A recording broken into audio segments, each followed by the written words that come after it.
देखिए, हाल ही में ताइवान की स्टॉक मार्केट ने इंडिया को बीट करते हुए अब वो वर्ल्ड की 5th लार्जेस्ट स्टॉक मार्केट बन चुकी है।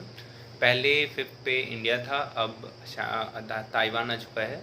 ताइवान की जो टोटल स्टॉक मार्केट वैल्यूएशन है वो $4.95 ट्रिलियन है और इंडिया के भी $4.92 ट्रिलियन है।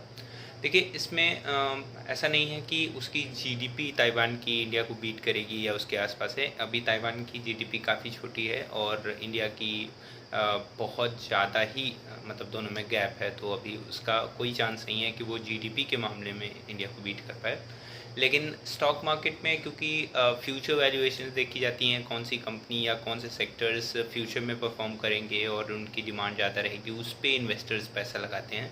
तो फ्यूचर में आने वाले टाइम में जो अभी जो ताइवान की कंपनीज़ हैं या जो सेक्टर्स हैं वो काफ़ी अच्छा करेंगे या कर रहे हैं, ऐसा हम मान सकते हैं इस जो न्यूज़ है इससे। और देखिए, इसमें ऐसा है कि जो ताइवान की स्टॉक मार्केट है उसका जो की इंजन है वो है सेमीकंडक्टर बूम।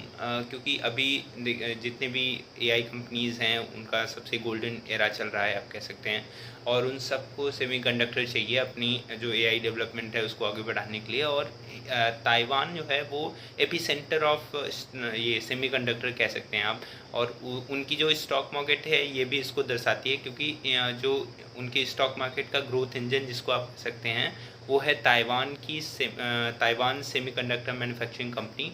और उसकी मतलब जो वैल्यूएशन है उससे यही पता चलता है कि वो अभी सबसे ज़्यादा जो बूम आया हुआ है ताइवान के स्टॉक मार्केट में उसका मेन रीज़न है सेमीकंडक्टर और एआई का बूम। अब देखिए, इंडिया भी पीछे क्यों रह गया, क्योंकि इंडिया में कुछ कुछ चैलेंजेस हैं, कुछ दिक्कतें हैं। जैसे जो फॉरेन इन्वेस्टर्स थे उनको अब इंडिया थोड़ा सा हाई वैल्यूड लगा, तो इसलिए उन्होंने पैसा निकाला है इंडिया से। उसका रीज़न उन्होंने इंडिया की हाई वैल्यूएशन को दिया है कि अब उनकी कंपनीज इंडिया की हाई वैल्यूड हो गई हैं। और दूसरी चीज़ कि इंडिया में जो जैसे बाहर के जो शॉक्स हैं उसको एब्जॉर्ब करने में थोड़ा अभी दिक्कत है, क्योंकि जैसे मान लीजिए फ्यूल प्राइसेस बढ़ गए तो वो इंडियन इकोनॉमी को काफ़ी ज़्यादा शॉक देते हैं, क्योंकि इंडिया एक बहुत ज़्यादा हैविली ऑयल इंपोर्ट कंट्री है, तो फिर उसकी वजह से भी ये हो गया। अब देखिए, ऐसा नहीं है कि जीवन भर ऐसा चलेगा कि ताइवान की जो स्टॉक मार्केट है वो इंडिया से आगे रहेगी, क्योंकि अगर कोई भी सेमीकंडक्टर या एआई के सेक्टर में डाउनफॉल आता है तो वो ताइवान की स्टॉक मार्केट में रिफ्लेक्ट होगा और उनके स्टॉक्स भी गिरेंगे। लेकिन ऐसा नहीं है कि हम उनके भरोसे बैठ सकते हैं। इंडिया को भी अपनी मैन्युफैक्चरिंग पे ज़्यादा ध्यान देते हुए केवल सर्विस सेक्टर पे ना डिपेंडेंट रह के मैन्युफैक्चरिंग को भी आगे बढ़ाना होगा।